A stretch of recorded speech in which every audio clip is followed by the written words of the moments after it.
Well, it's been another busy week in Washington, and we'd like to provide an update for farmers and ranchers on some of the key issues that are impacting their businesses.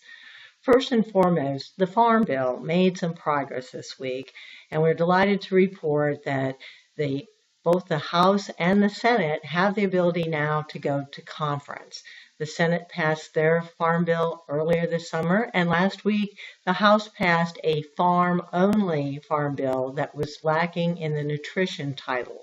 It was set aside in order to win conservative support after a stunning Farm Bill defeat on June 20th in the House of Representatives.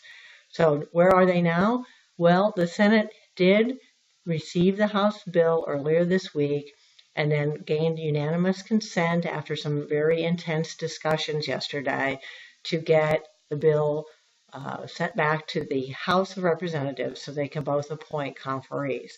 However, Majority Leader Cantor is working with House Agriculture Committee Leader Chairman Frank Lucas and about 20 or so other Republicans to try to find a path forward on a nutrition-only bill. The House has been reluctant to pass and to move to conference until they get this nutrition-only path forward figured out. So we are waiting for the House and Senate to appoint conferees and for the House of Representatives to figure out how they can advance a nutrition-only bill that then can be conferenced back with the Senate version. As it stands now, the Senate version cuts $4 billion out of the food stamp and nutrition portion of the bill, but the House version that was defeated in June 20th cut $20.5 billion. So we remain to be convinced that the House is going to stick at that $20.5 billion level, but we will have to wait and see what kind of a compromise they can figure out that will gain enough support in the House of Representatives to make some kinds of reforms in the food stamp program. Absent any official action before September 30th, the Farm Bill will expire. And then we will be facing some of the same issues that we did last year with the advancement of permanent law kicking in at the end of the year and the dairy cliff. No one, of course, wants to see that happen, and that's why the House also included in their split farm bill a repeal of permanent law from the 1938 and 1949 provisions that would establish the 2013 bill as permanent law.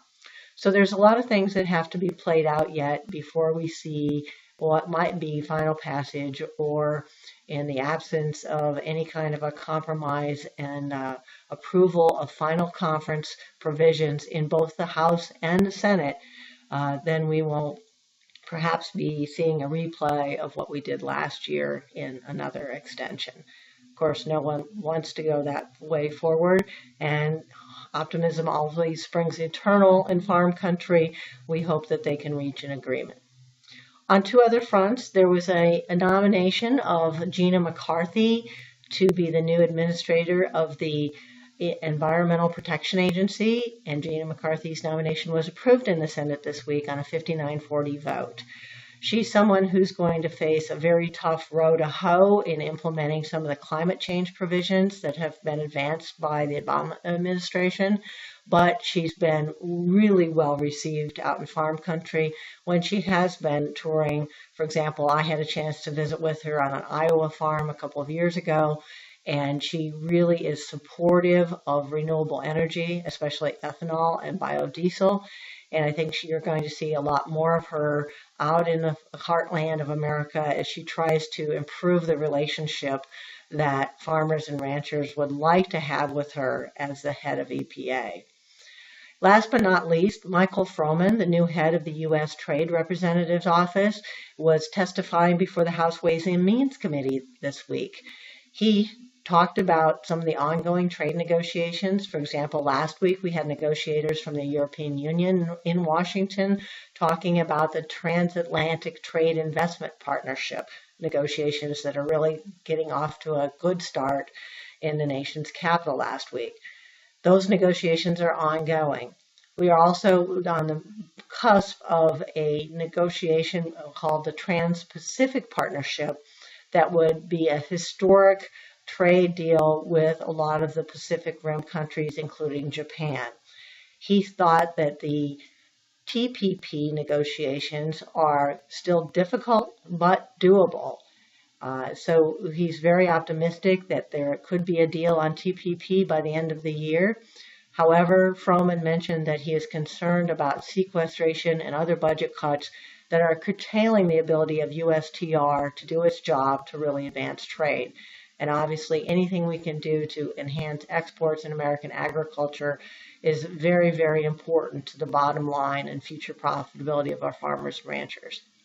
So with that, we'd like to make sure that you stay up to date with additional farm coverage of policy issues by checking out our website at www.agri-pulse.com. See you next week.